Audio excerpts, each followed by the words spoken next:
Hello dear students, welcome to my channel Patel science academy. Dear students, आज के इस lecture में हम देखेंगे dark reaction. Dear students, photosynthesis की second reaction, second important part dark reaction. Dark reaction में क्या होता है, पहले उसका इंट्रोडक्शन देखते हैं और उसकी पूरी स्टेप्स देखते हैं। So without wasting a time, let's go ahead. Dear student, dark reaction, the carbon dioxide gas carbon fixation occurs in the stroma. Dear students, आपको याद होना चाहिए कि जब भी हम फोटोसिंथेसिस पढ़ रहे हैं तो इसमें दो रिएक्शन है, एक है लाइट रिएक्शन, एक है डार्क रिएक्शन। तो लाइट रिएक्शन और डार्क रिएक्शन को समझने के लिए आपको क्लोरोप्लास्ट की स्ट्रक्चर को समझना ज़रूरी है।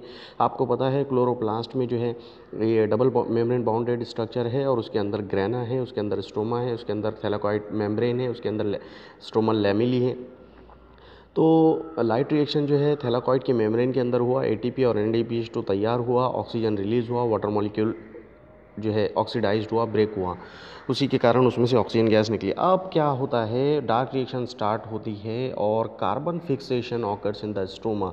वो प्रोसेस लाइट रिएक्शन का प्रोसेस जो है वो हो रहा था थैलाकॉइड की मेम्ब्रेन में, ग्रेना की। अब ये डार्क रिएक्शन जो है वो स्ट्रोमा में होता है। इसका मतलब पहला पॉइंट लोकेशन को दिखाता है। By a series of enzymes catalyse step, इसमें बहुत सारे कैटालाइज्ड करने वाले एंजाइम्स जो है स्टेप बाय स्टेप एक सीरीज़ बनाते हैं रिएक्शंस की, और उस सीरीज़ को ही हमको समझना है डार्क रिएक्शन में। तो डार्क रिएक्शन में डियर स्टूडेंट, प्लांट अपना फूड यानी कार्बोहाइड्रेट तैयार कर लेंगे। कैसे तैयार कर लेंगे उसी को हम देखते हैं, लेकिन लोकेशन हमको पता चल गया, लोकेशन है क्लोरोप्लास्ट के अंदर स्ट्रोमा।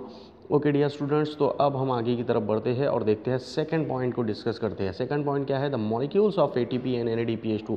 आपको पता है they have been produced in the thylakoid, that is in the light reaction comes in the stroma. Dear students, मैंने पहले ही आपको बता दिया, लाइट रिएक्शन में जो फोटोफॉस्फोरिलेशन हुआ था उसमें एनएडीपी और एच और एटीपी मॉलिक्यूल्स तैयार हुए थे, क्योंकि ये डार्क रिएक्शन के लिए चाहिए। अब वो थैलाकॉइड में तैयार हुए थे, अब वो कहाँ आते हैं, ये स्ट्रोमा में आते हैं ट्रैवल करके, and where carbohydrate is synthesise. अब स्ट्रोमा में डार्क रिएक्शन हो रही है, कार्बोहाइड्रेट सिंथेसाइज यानी ग्लूकोज सिंथेसाइज हो रहा है, तो जाहिर सी बात है उसके लिए जो एनर्जी और रिड्यूसिंग एजेंट चाहिए उनको भी वहाँ पर आना पड़ेगा। तो स्ट्रोमा में आ जाते हैं एटीपी और NADPH। Okay dear students, the path of carbon fixation, यहाँ पर कार्बन डाइऑक्साइड गैस में से कार्बन यहाँ पर आकर फिक्स होगा in the dark reaction through the intermediate compound. Dear student, ये जो कार्बन डाइऑक्साइड में से जो कार्बन फिक्सेशन होता है डार्क रिएक्शन में, यानी फूड तैयार करने के लिए, वो इंटरमीडिएट कंपाउंड के ज़रिए होता है। इंटरमीडिएट कंपाउंड यानी बीच में जो कंपाउंड आपको मिलेंगे वो ये काम करके देंगे। कैसे करके देखेंगे, पूरी डिटेल में हम देखेंगे, स्किप मत कीजिए, पूरा लेक्चर गौर से देखिए तो आपको समझ में आ जाएगा। कार्बन डाइऑक्साइड गैस की एंट्री के बाद प्लांट डार्क रिएक्शन करके कैसे कार्बोहाइड्रेट तैयार कर लेते हैं। It lead to the formation of the sugar, जिसके कारण शुगर बनता है, and starch was worked out. ये किसने बताया था, ये कैल्विन ने, बेंसन ने और उनके कोवर्कर ने दुनिया को ये बताया था कि डार्क रिएक्शन करके प्लांट अपना कार्बोहाइड्रेट और स्टार्च तैयार करते हैं इंटरमीडिएट कंपाउंड की मदद से, जिसके लिए जो एटीपी और एनएडीपीएच2 चाहिए वो लाइट रिएक्शन में तैयार होता है, और वो अब यहाँ पर यूज़ होता है। For this extraordinary work Kelvin was awarded by the Nobel Prize in 1961। Kelvin को जो है इसके लिए नोबेल प्राइज़ भी मिला था 1961 में। तो डियर स्टूडेंट्स, इस स्लाइड से आपने क्या सीखा, यही सीखा कि डार्क रिएक्शन में कार्बन डाइऑक्साइड गैस का यूज़ होता है। इसका मतलब अब कार्बन डाइऑक्साइड गैस की एंट्री होगी, उसके लिए एटीपी और एनएडीपीएच2 जो चाहिए वो ऑलरेडी तैयार है, लाइट रिएक्शन में तैयार हो चुके हैं। अब वो उसका लोकेशन डार्क रिएक्शन का स्ट्रोमा है, थैलाकॉइड मेम्ब्रेन में ये प्रोसेस नहीं होता, ये स्ट्रोमा में होता है। तो एटीपी और एनएडीपीएच2 ट्रैवल करके जो है स्ट्रोमा में आते हैं, और वहाँ पर फिर ये कार्बन डाइऑक्साइड गैस का कार्बन का फिक्सेशन होकर C6H12O6 तैयार होता है इंटरमीडिएट कंपाउंड की मदद से। केल्विन, बेंसन और उनके कोवर्क ने इन पे इम्पॉर्टेंट रोल प्ले किया, जिसके कारण केल्विन को नोबेल प्राइज़ भी दिया गया। ओके डियर स्टूडेंट, तो ये स्लाइड आपकी समझ में आई होगी। अब नेक्स्ट स्लाइड देखते हैं। The path of carbon was studied with the help of the radio active tracer technique using the chlorella, unicellular green alga and the radioactive 14 carbon dioxide gas molecule. Dear students, अगर carbon का path check करना है कि भाई carbon कैसे कैसे carbon dioxide gas में से निकलकर ग्लूकोज मॉलिक्यूल में कन्वर्ट होता है इस प्रोसेस में, तो आपको एक रेडियो एक्टिव टेक्निक जिसको रेडियो एक्टिव ट्रेसर टेक्निक बोलते हैं, जिसमें यूज़ होता है क्लोरेला नाम के ग्रीन यूनिसेल्युलर एल्गी का, इसके थ्रू आप ये टेक्निक के ज़रिए ये पूरा का पूरा कार्बन का फिक्सेशन का पाथ स्टडी कर सकते हैं। साथ ही साथ एक रेडियो एक्टिव और दूसरा आइसोटोप्स है 14 कार्बन डाइऑक्साइड, ये भी आप यूज़ करके ये चेक कर सकते हैं कि पूरा स्टडी कर सकते हैं कि कैसे कैसे कार्बन जो है इसका पाथ ये डिसाइड करता है और कार्बन डाइऑक्साइड गैस से निकलकर ग्लूकोज में कन्वर्ट हो जाता है। तो ये एक टेक्निक है जिसको रेडियो एक्टिव ट्रेसर टेक्निक बोलते हैं, स्टडी करने के लिए कार्बन के पाथ को। ओके डियर स्टूडेंट्स, तो याद रख सकते हैं आप क्लोरेला नाम की यूनिसेल्युलर ग्रीन एल्गी का यूज़ किया जा सकता है, रेडियो एक्टिव 14 CO2 का यूज़ किया जा सकता है। Okay, with the help of the radio active carbon, it becomes possible to trace the intermediate steps of the fixation of 14 CO2। Dear students, ये टेक्निक के ज़रिए यानी रेडियो एक्टिव कार्बन का जो टेक्निक है उसके ज़रिए ये पॉसिबल हुआ है कि हम देख सकते हैं कि ये CO2 अपने इंटरमीडिएट स्टेप को कैसे फॉलो करता है और कैसे लास्ट में ये ग्लूकोज बन जाता है। यानी ये टेक्निक है, इस स्लाइड में आपने यही सीखा कि ये टेक्निक दुनिया में डिस्कवर हो चुकी है। इसके ज़रिए ये चेक किया जा सकता है कि कार्बन डाइऑक्साइड गैस कैसे कैसे बीच में कौन सी स्टेप से गुजरता है और लास्ट में कार्बोहाइड्रेट बन जाता है। Okay dear student, the various step in the dark reaction that is Calvin cycle, ये हम अब पढ़ेंगे। यानी मेन डार्क रिएक्शन जो है केल्विन साइकिल का पाथवे, उसमें 3 स्टेप्स है। उसमें से पहली स्टेप हम आज पढ़ रहे हैं और सेकंड स्टेप, थर्ड स्टेप भी लास्ट में इस लेक्चर के देखेंगे। अब पहली स्टेप का नाम है कार्बो ऑक्सीलेशन। तो आप नोट कर सकते हैं कार्बो ऑक्सीलेशन। कार्बो ऑक्सीलेशन में क्या हुआ डियर स्टूडेंट, चलिए देखते हैं। कार्बोक्सिलेशन में carbon dioxide gas reduction start with the 5 carbon sugar. Dear student, CO2 की एंट्री होगी लीफ के अंदर और रिडक्शन उसका होगा, और वो रिडक्शन करने के लिए एक 5 कार्बन वाली शुगर के साथ, जिसमें ऐसी शुगर जिसके अंदर 5 कार्बन है, उससे ये मिलेगा और कन्वर्ट होना शुरू हो जाएगा। तो उस 5 कार्बन वाली शुगर का नाम क्या है? RUBP। RUBP का फुल फॉर्म क्या है? राइबुलोस 1,5 बाइफॉस्फेट। यानी ये शुगर का नाम राइबुलोस है, जिसके पास जो है 2 फॉस्फेट ग्रुप है। एक फॉस्फेट ग्रुप 1 नंबर वाले कार्बन पर है, दूसरा फॉस्फेट ग्रुप 5 नंबर वाले कार्बन पर है। तो ये कौन सी शुगर है? 5 कार्बन वाली शुगर। नाम क्या है? राइबुलोस 1,5 बाइफॉस्फेट, RUBP करके इसका शॉर्ट फॉर्म है।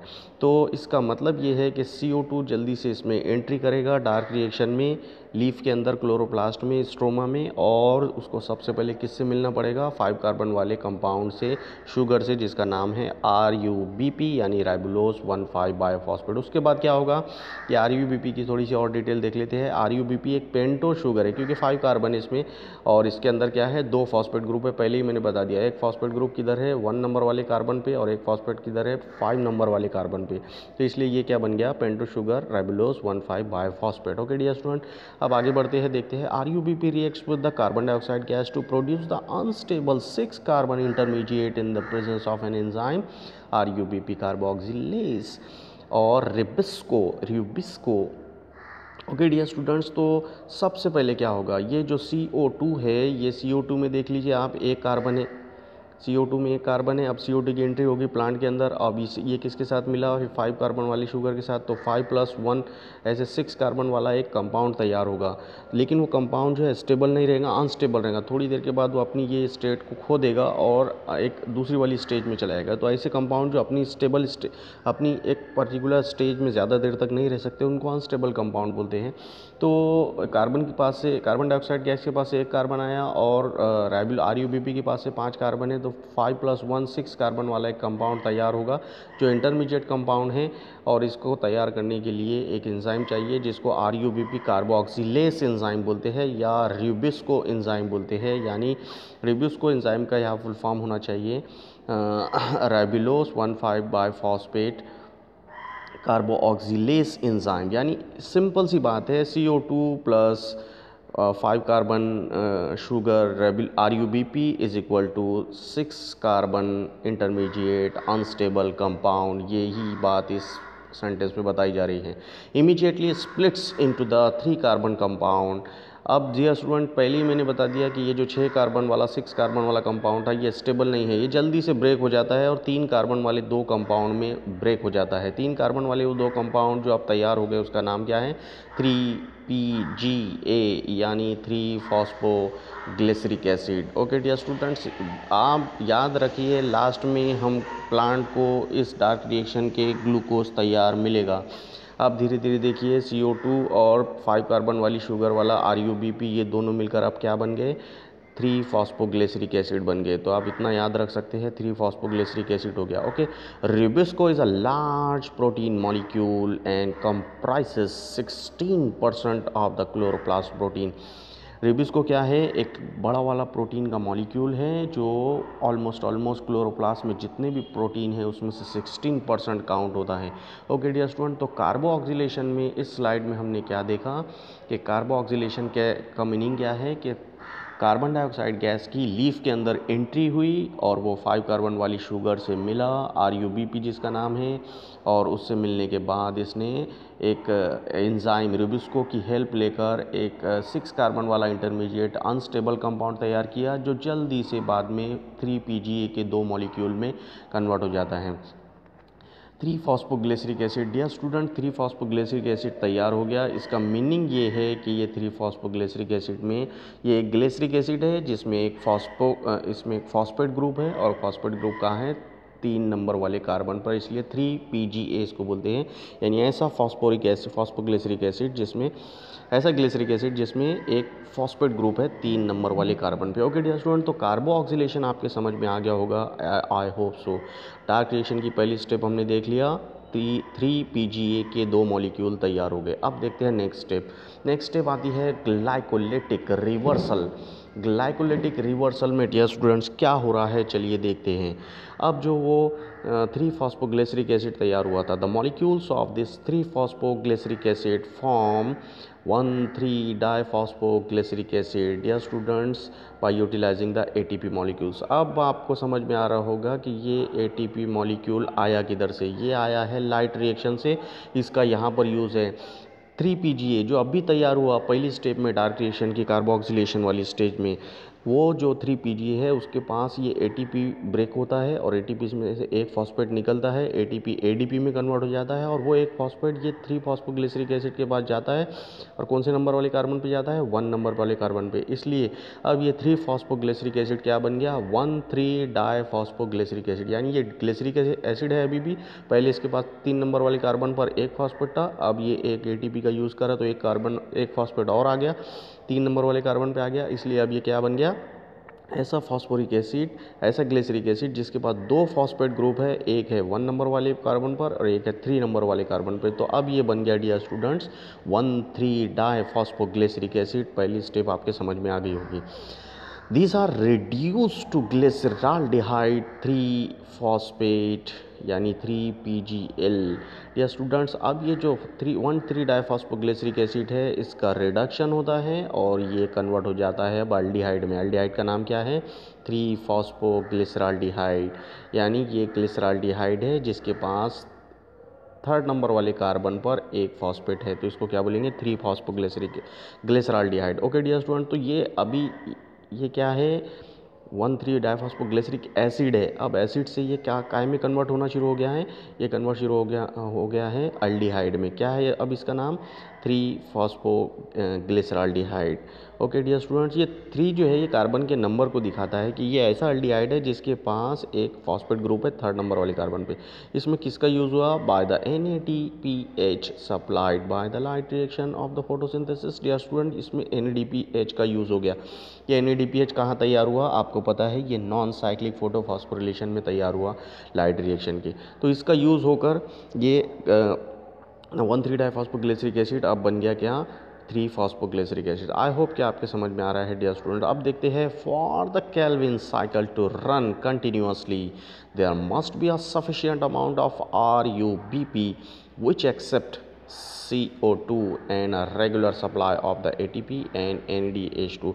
या स्टूडेंट्स, ये केल्विन साइकिल हम देख रहे हैं। केल्विन साइकिल अगर कंटिन्यू रखना है, कंटिन्यूसली इसको चलाना है, तो उसमें सफिशिएंट अमाउंट ऑफ RuBP चाहिए, तभी जाके नेक्स्ट डार्क रिएक्शन यानी नेक्स्ट केल्विन साइकिल स्टार्ट होगा।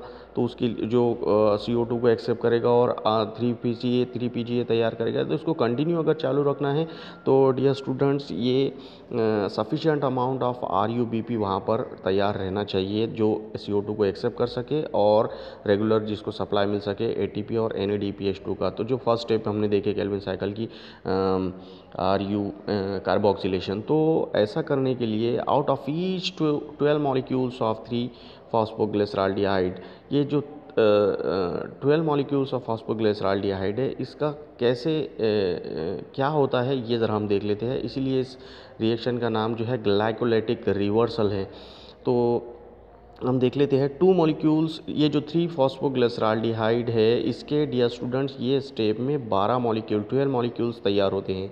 तो ये जो 12 मॉलिक्यूल्स है इसका पूरा हिसाब किताब आपको बताता हूँ, जिसमें से 12 में से 2 molecules are use for the synthesis of 1 glucose molecules. Okay, मकसद क्या है, ग्लूकोज मॉलिक्यूल तैयार करना है। तो ग्लूकोज मॉलिक्यूल तैयार करने के लिए ये 3 फॉस्फोग्लिसराल्डिहाइड जो जिसके 12 मॉलिक्यूल्स तैयार हुए उसमें से सिर्फ 2 यूज़ होते हैं, only 2 are use for the formation of the 1 molecule of the glucose. लेकिन 10 जो बचे हैं, बचे हुए 10 का क्या होता है, they are use for the regeneration of the 6 molecules of the RUBP। Okay dear students, अब आपके समझ में आ गया होगा केल्विन साइकिल यानी कार्बो ऑक्सीलेशन जहाँ से स्टार्ट हो रहा था उसमें सबसे पहले स्टार्ट होता है वो RUBP से।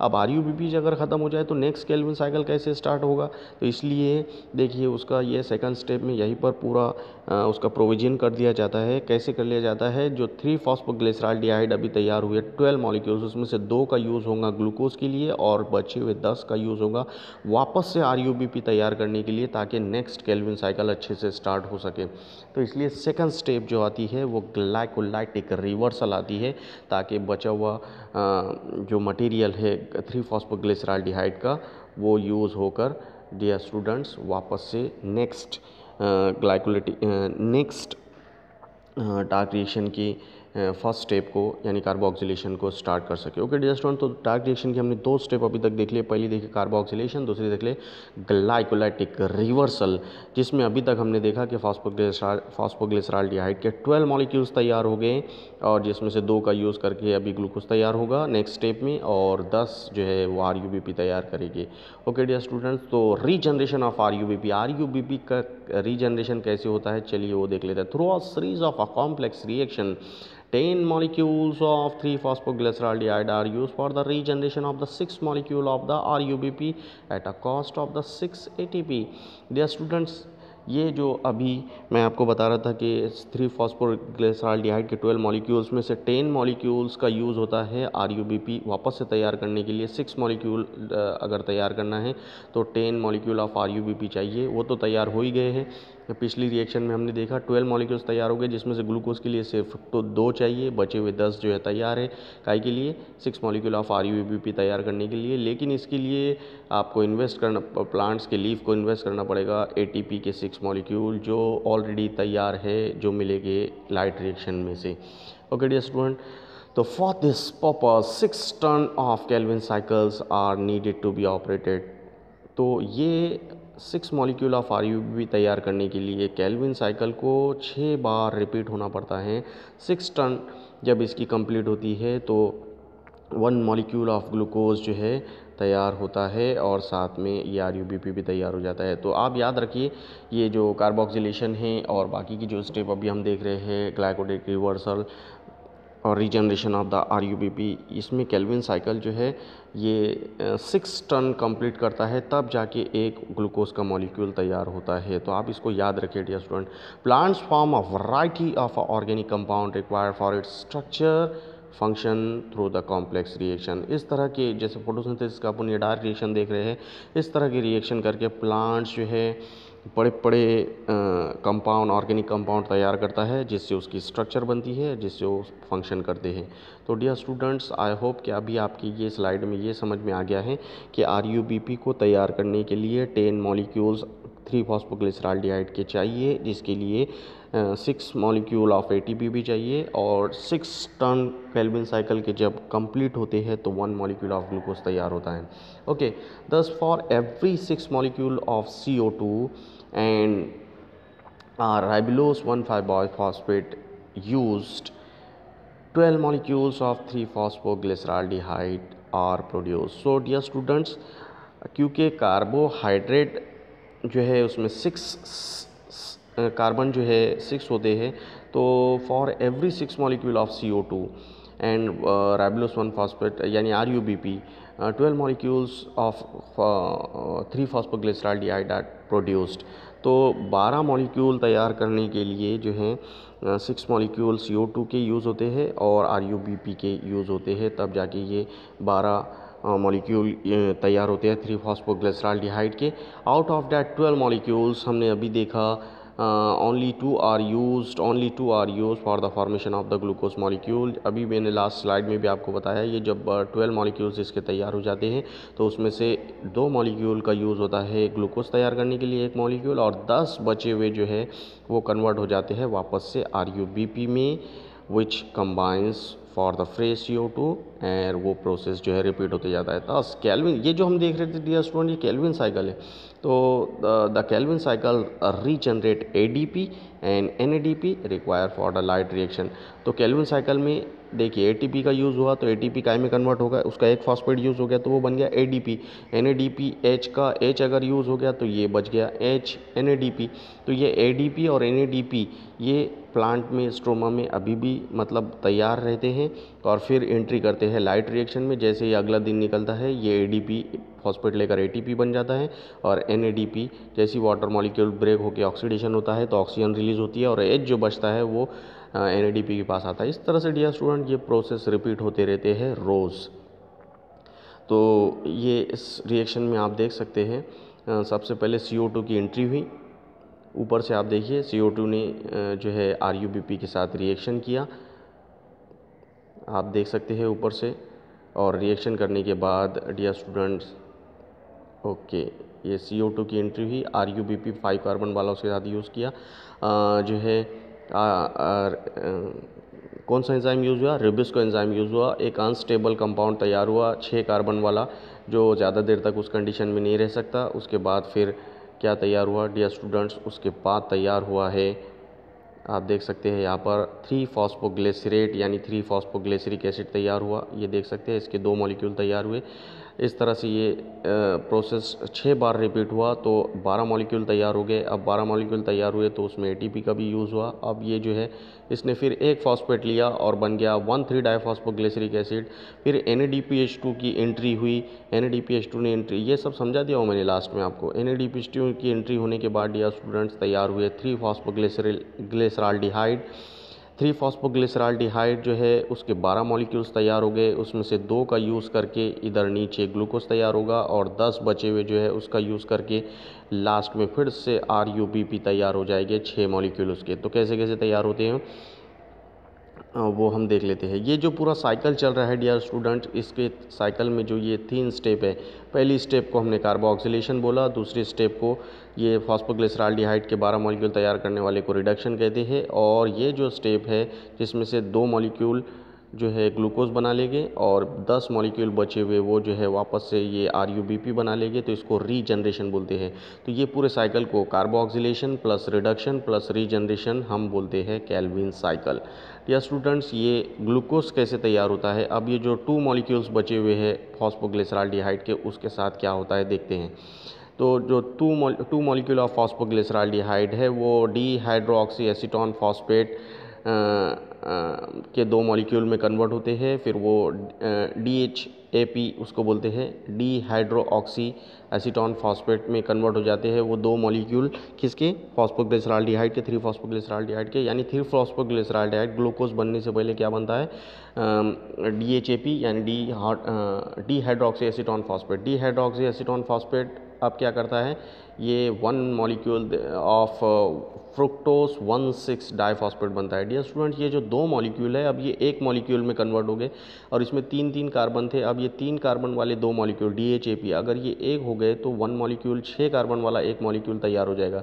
डियर स्टूडेंट याद रखिए ग्लूकोज में 6 मॉलिक्यूल होते हैं, इसका मतलब अब ग्लूकोज तैयार होने का टाइम आ गया है।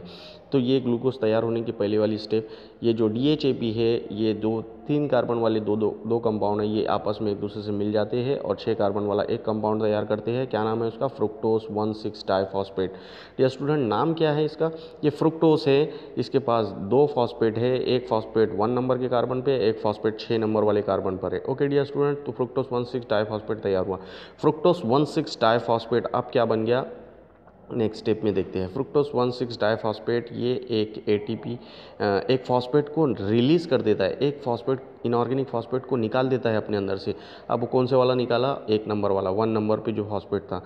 तो डियर स्टूडेंट, फ्रुक्टोस 1,6 डाइफॉस्फेट था, अब इसने 1 का नंबर वाला कार्बन फॉस्फेट निकाल दिया, तो वो फॉस्फेट एडीपी के पास गया और एडीपी बन के एटीपी बन गया। ओके, और ये जो फ्रुक्टोस 1,6 डाइफॉस्फेट था ये बन गया फ्रुक्टोस 6 फॉस्फेट। 1 नंबर वाला फॉस्फेट इसका गया, रिलीज़ हो गया और एक एटीपी तैयार होगी।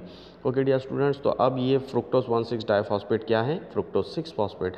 अब फ्रुक्टोस 6 फॉस्फेट क्या करेगा? ये आइसोमराइजेशन करेगा, यानी अपने आइसोमर्स वाली फॉर्म में जाएगा और जो है फंक्शनल ग्रुप इसके चेंज हो गए, स्ट्रक्चर सेम ही रहेगी C6H12O6।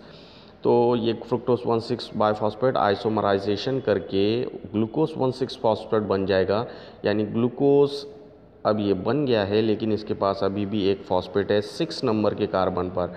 अब नेक्स्ट स्टेप में डियर स्टूडेंट सीधी सी बात है, अगर ये 6 नंबर वाला कार्बन इसने निकाल दिया, रिलीज़ कर दिया, तो ये ग्लूकोज रह जाएगा। ओके डियर स्टूडेंट, तो ये ऐसे ही करता है, 6 नंबर वाले फॉस्फेट को रिलीज़ करता है तो फिर से एक एटीपी तैयार होती है, क्योंकि ये फॉस्फेट यहाँ से निकल गया। अब जो बचा है वो है ग्लूकोज। इस तरह से ग्लूकोज का एक मॉलिक्यूल, 1 मॉलिक्यूल ऑफ ग्लूकोज तैयार होता है। ये स्टेप में वही बताया जा रहा है। डियर स्टूडेंट, ये कार्बोक्सिलेशन, रिडक्शन और रीजनरेशन का पूरा एक साथ मिला के इसको केल्विन साइकिल बोलते हैं। तो इस तरह से लास्ट में CO2 की एंट्री के बाद ग्लूकोज के एक मॉलिक्यूल को तैयार करने के लिए 3-फॉस्फोग्लिसराल्डिहाइड जिसके 12 मॉलिक्यूल तैयार हुए थे, उसमें से 2 का यूज़ हुआ। बचे हुए 10 जो है वो वापस से रीजनरेशन वाली स्टेप में जाकर तैयार करते हैं RUBP। RUBP आपको पता है, RUBP की मदद से सबसे ऊपर जो CO2 दिख रहे हैं, कार्बन डाइऑक्साइड गैस की फिर नेक्स्ट डार्क रिएक्शन के लिए एंट्री होगी और वो RUBP के साथ मिलकर फिर से इस केल्विन साइकिल को रूबिस्को एंजाइम की मदद से फिर से ये रिपीट करेगा। फिर 6 कार्बन वाला कंपाउंड तैयार होगा, फिर 6 कार्बन वाला कंपाउंड जो है 3-फॉस्फोग्लिसरिक एसिड में कन्वर्ट होगा, फिर वो इस तरह से इस प्रोसेस को कंटिन्यू करेंगे। तो डियर स्टूडेंट्स, इस तरह से ये केल्विन साइकिल होता है डार्क रिएक्शन का। ओके डियर स्टूडेंट्स, तो एक बार फिर से इसको देख लेते हैं। सबसे पहले देखिए आप केल्विन साइकिल में क्या हुआ। 6 कार्बन वाले कार्बन डाइऑक्साइड गैस वाले की एंट्री हुई, 6 कार्बन डाइऑक्साइड गैस की, तो उसने 5 कार्बन वाले RUBP का 6 बार इसको रिपीटेशन किया। तो इस तरह से ये 12 मॉलिक्यूल्स तैयार हुए फॉस्फोग्लिसरिक एसिड के। और फॉस्फोग्लिसरिक एसिड के तैयार करने के लिए जो है ऐसे ATP की ज़रूरत पड़ी।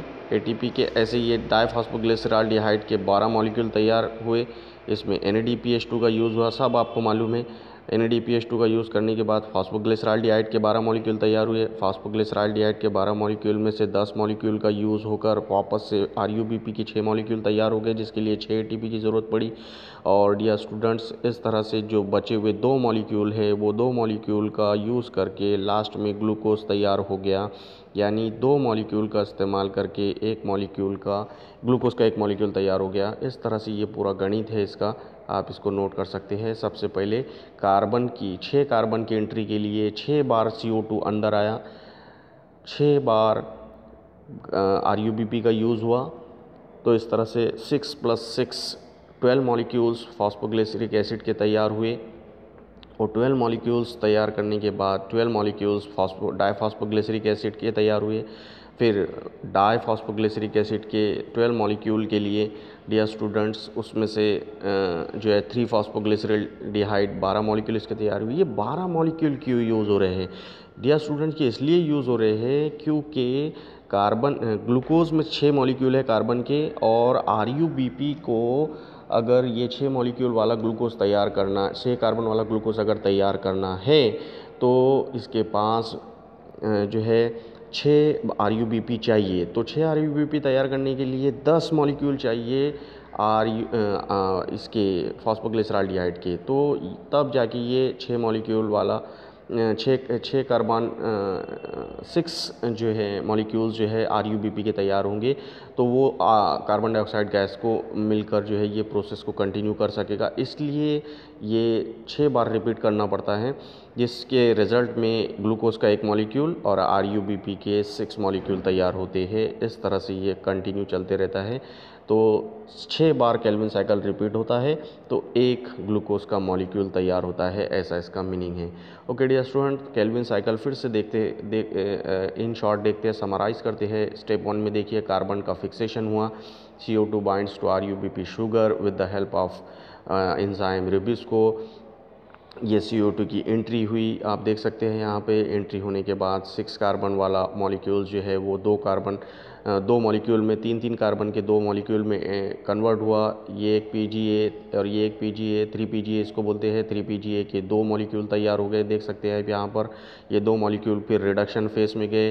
रिडक्शन फेस में जाने के बाद ये काय में कन्वर्ट हो गए, 3 फॉस्फोग्लिसरिक एसिड में कन्वर्ट हो गए, 1,3 डाइफॉस्फोग्लिसरिक एसिड में कन्वर्ट हो गए। ATP और NADPH2 का यहाँ पर यूज़ हुआ। यूज़ होने के बाद जो लाइट रिएक्शन से आई थी, और उसके बाद कार्बोहाइड्रेट का फॉर्मेशन के लिए ये जो 3 फॉस्फोग्लिसरिक एसिड है ये 3 फॉस्फोग्लिसराल्डिहाइड में कन्वर्ट हुए। इस तरह मैंने लास्ट इसमें आपको बताया, तो 12 मॉलिक्यूल्स तैयार हुए। 12 में से जो है 2 का यूज़ करके यहाँ पर ग्लूकोज तैयार हुआ, और बचे हुए 10 जो है वो 10 इस रीजनरेशन वाले फेज में एंट्री करते हैं, और ये RUBP के 6 मॉलिक्यूल तैयार करते हैं। तो बार बार मैं आपको समझा रहा हूँ डियर स्टूडेंट्स, ये इसको केल्विन साइकिल बोलते हैं, जिसमें कार्बन डाइऑक्साइड गैस का फिक्सेशन के लिए कार्बोक्सिलेशन, और फॉस्फोग्लिसराल्डिहाइड की तैयारी के लिए 12 मॉलिक्यूल की तैयारी के लिए रिडक्शन फेज, और RUBP के वापस से 6 मॉलिक्यूल तैयार करने के लिए रीजनरेशन फेज, यानी ये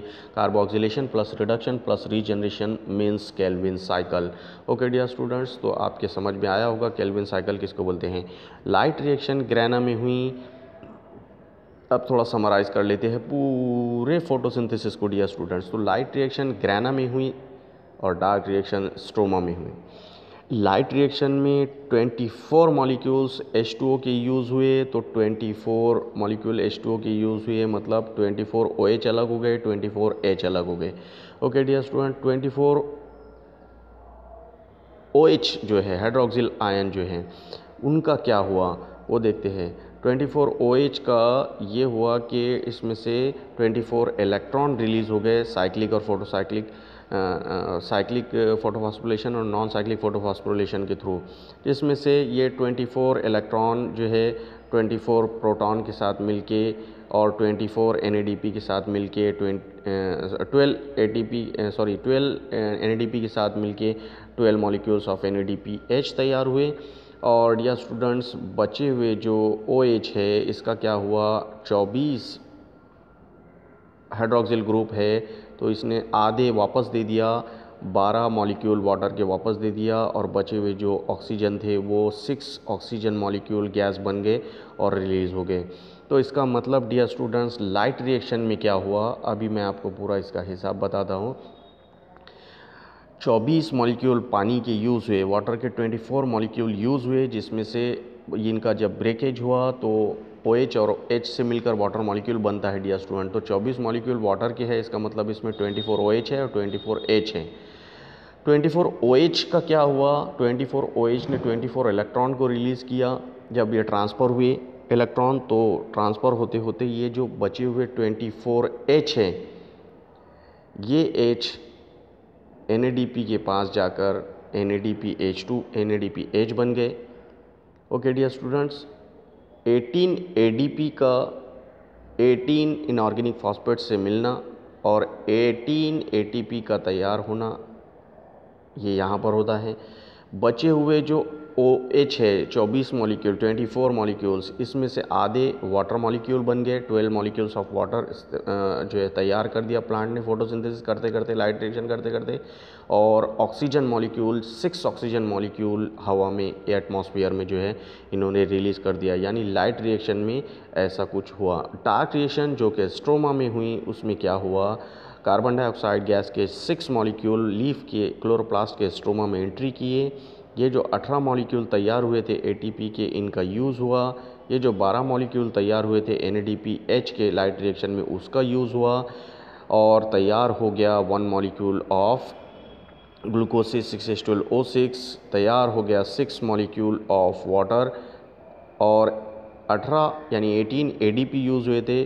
तो ज़ाहिर सी बात है 18 ADP तैयार हो जाएगी क्योंकि उनकी एक फॉस्फेट यूज़ हो चुका है 18 बार, और 12 NADPH2 यूज़ हुए थे। ज़ाहिर सी बात है वो 12 NADP में कन्वर्ट हो जाएगा क्योंकि उनका H यूज़ होकर कार्बोहाइड्रेट तैयार कर चुका है। तो इस तरह से रिएक्शन 1 यानी लाइट रिएक्शन, रिएक्शन 2 यानी डार्क रिएक्शन, उसमें 6 CO2 के 6 मॉलिक्यूल यूज़ होते हैं, H2O के 12 मॉलिक्यूल यूज़ होते हैं और वो 1 मॉलिक्यूल ऑफ ग्लूकोज तैयार करते हैं, 6 मॉलिक्यूल ऑफ H2O तैयार करते हैं और 6 मॉलिक्यूल ऑफ ऑक्सीजन तैयार करते हैं, जो कि का फोटोसिंथेसिस की डार्क रिएक्शन है। ओके डियर स्टूडेंट्स, तो लाइट रिएक्शन और डार्क रिएक्शन का कंपैरिजन अगर हम करें तो CO2 plus H2O plus energy is equal to oxygen gas का रिलीज़ होना और कार्बोहाइड्रेट का तैयार होना। थिलाकॉइड में लाइट और वाटर का यूज़ हुआ। थिलाकॉइड में लाइट रिएक्शन के दौरान जो है लाइट आई और वाटर इसमें टूटा, तो इसी को लाइट रिएक्शन हम बोलते हैं। ग्रैना में ये हुआ और ग्रैना में होने के बाद ऑक्सीजन गैस रिलीज़ हो गई। ओके डियर स्टूडेंट्स, उसके बाद डार्क रिएक्शन में क्या हुआ, कार्बन डाइऑक्साइड गैस की एंट्री हुई, वो केल्विन साइकिल में गया, ADP और NADPH2 जो ATP और NADPH2 बन गए थे उनका यूज़ हुआ और लास्ट में ग्लूकोज तैयार हुआ और वापस से RUBP बन गए। तो डियर स्टूडेंट, डार्क रिएक्शन आपके समझ में आ गया है, I hope so. This is about the dark reaction and light reaction. Comparison अगर किए डियर स्टूडेंट्स तो थोड़ा सा आपको याद रखने में मज़ा आएगा। लाइट रिएक्शन जो है it is required water is, क्या क्या रिक्वायरमेंट है लाइट रिएक्शन के लिए, water is required, CO2 is not required. आपने देखा होगा लाइट रिएक्शन में CO2 का यूज़ ही नहीं है, इसमें वाटर का यूज़ है, ऑक्सीजन गैस भी वाटर से ही निकलती है, तो लाइट रिएक्शन में ये हुआ। अब डार्क रिएक्शन में देख लेते हैं, लाइट इज़ नॉट रिक्वायर्ड। इसमें लाइट रिएक्शन में लाइट चाहिए और वाटर चाहिए, CO2 नहीं चाहिए। डार्क रिएक्शन में लाइट का कोई काम नहीं है, इसीलिए डार्क रिएक्शन बोलते हैं, but can be carried out in the presence of the light. Light reaction में लाइट में भी ये हो सकता है, लेकिन इसमें लाइट की कोई ज़रूरत नहीं है। कंपैरिजन हम कर रहे हैं, वाटर की कोई ज़रूरत नहीं है क्योंकि वाटर यहाँ अब उसको उसमें का जो H निकला था, वो जो 24H है उसका यहाँ पर यूज़ है, लेकिन यहाँ पर CO2 मस्ट है, CO2 इज़ रिक्वायर्ड। तो पहला कंपैरिजन ये हुआ। अब देख लेते हैं साइट ऑफ रिएक्शन, कौन सा प्रोसेस कहाँ होता है। लाइट रिएक्शन कहाँ होता है डियर स्टूडेंट, लाइट रिएक्शन होता है in the grana of the chloroplast, और डार्क रिएक्शन कहाँ होता है, इन the stroma of the chloroplast. उसके बाद देखते हैं नेक्स्ट स्टेप, मेन रिएक्टेंट क्या है। मेन रिएक्टेंट जाहिर सी बात है लाइट रिएक्शन में पानी ही है और ADP है और NADP है। पानी, ADP और ATP, इनका आपको पता है, वाटर जो है ब्रेक होके H अलग कर देता है, ऑक्सीजन रिलीज़ कर देता है, ADP जो है ATP बन जाता है, NADPH2 बन जाता है। इसके मेन रिएक्टेंट क्या है, ये जो ATP और NADPH2 तैयार हुआ लाइट रिएक्शन में वो यही यूज़ होते हैं, इसलिए ATP, NADPH और कार्बन डाइऑक्साइड गैस इसके रिएक्टेंट है, वो यूज़ होकर जो है ग्लूकोज तैयार करते हैं। उसके बाद मेन प्रोडक्ट क्या है, लाइट रिएक्शन का मेन प्रोडक्ट है ऑक्सीजन गैस तैयार हुई, ATP तैयार हुआ, NADPH2 तैयार हुआ। समझ गया होगा आपको अच्छी तरह से। डार्क रिएक्शन का रिएक्शन रिजल्ट क्या है, जो है तैयार हुआ 3 कार्बन वाले शुगर, फॉस्फोग्लिसराल्डिहाइड और ग्लूकोज तैयार हुआ। सोर्स ऑफ एनर्जी, यहाँ source of energy light energy है, यहाँ एनर्जी कहाँ से आती है, ATP से आती है डार्क रिएक्शन में। ओके डियर स्टूडेंट्स, उसके बाद जो है factor affecting the reaction rate. Light reaction को कौन से फैक्टर अफेक्ट कर सकते हैं, light quality and light intensity, ये रिएक्शन को लाइट रिएक्शन को अफेक्ट कर सकते हैं। और डार्क रिएक्शन को कौन से फैक्टर अफेक्ट कर सकते हैं, temperature, concentration of the CO2 and oxygen. CO2 अगर किसी एरिया में कम है तो जाहिर सी बात है लाइट डार्क रिएक्शन वहाँ पर कम होगा। तो this is about dear students, this is about the dark reaction and light reaction comparison. Okay dear student, comparison of the light and dark reaction, एक बार फिर से थोड़ा सा इसको दूसरे तरीके से समझ लेते हैं। सिमिलैरिटीज़ क्या है और डिफरेंस क्या है। Similarities both occur in the chloroplast, पहली सिमिलैरिटी लाइट और डार्क रिएक्शन दोनों भी क्लोरोप्लास्ट में होते हैं। एक ठीक है, एक थैलाकॉइड में होता है, मेम्ब्रेन में होता है और एक स्ट्रोमा में होता है, लेकिन है तो वो क्लोरोप्लास्ट ही। लीफ के मेसोफिल सेल के क्लोरोप्लास्ट में दोनों होते हैं। दूसरी सिमिलैरिटी क्या है, both involve the chemical reaction, दोनों में भी केमिकल रिएक्शन है। तीसरी सिमिलैरिटी क्या है, both are reactions related to the photosynthesis. और चौथा क्या है, both occur during the day, दोनों भी रिएक्शन दिन में होते हैं। भला ही डार्क रिएक्शन में जो है लाइट की ज़रूरत नहीं है, लेकिन वो हो सकता है दिन में। आप देख लेते हैं डिफरेंसेस क्या है। डिफरेंसेस डियर स्टूडेंट, पहला डिफरेंस है लाइट रिएक्शन ग्रैना में होती है, डार्क रिएक्शन स्ट्रोमा में होती है। जाहिर सी बात है, ये पहला डिफरेंस है। लोकेशन में चेंज है। दूसरा रिक्वायरमेंट में चेंज है, इसको सनलाइट चाहिए, इसको सनलाइट नहीं चाहिए। तीसरा difference, it involves the photolysis of water, इसमें वाटर मॉलिक्यूल जो है चाहिए इसको, और वाटर मॉलिक्यूल का ब्रेक ऑक्सीडेशन होता है, वाटर मॉलिक्यूल ब्रेक होता है और उसमें ऑक्सीजन रिलीज होती है, H अलग होते हैं। इसमें it involves the reduction of the CO2, इसको CO2 चाहिए, वाटर नहीं चाहिए। उसके बाद तीसरा, प्रोड्यूसेस वाटर एंड ऑक्सीजन, इसमें वाटर प्रोड्यूस होता है, ऑक्सीजन भी जो है तैयार होता है, इसमें ग्लूकोज तैयार होता है। ओके डियर स्टूडेंट्स, और यहाँ पर substance required in the reaction, यहाँ वाटर ज़रूरी है, यहाँ कार्बन डाइऑक्साइड गैस ज़रूरी है।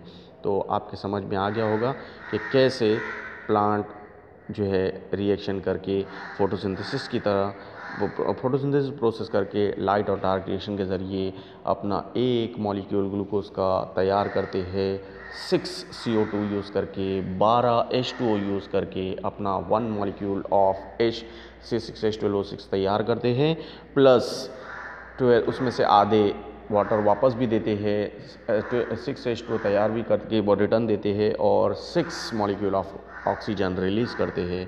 तो डियर स्टूडेंट्स, प्लांट हमारे लिए बहुत ज़्यादा ज़रूरी सोर्स है, क्योंकि वो हमें हमारे एटमॉस्फेयर को ऑक्सीजन भी देते हैं, वाटर भी देते हैं और सबसे बड़ी बात हमें एनर्जी भी देते हैं।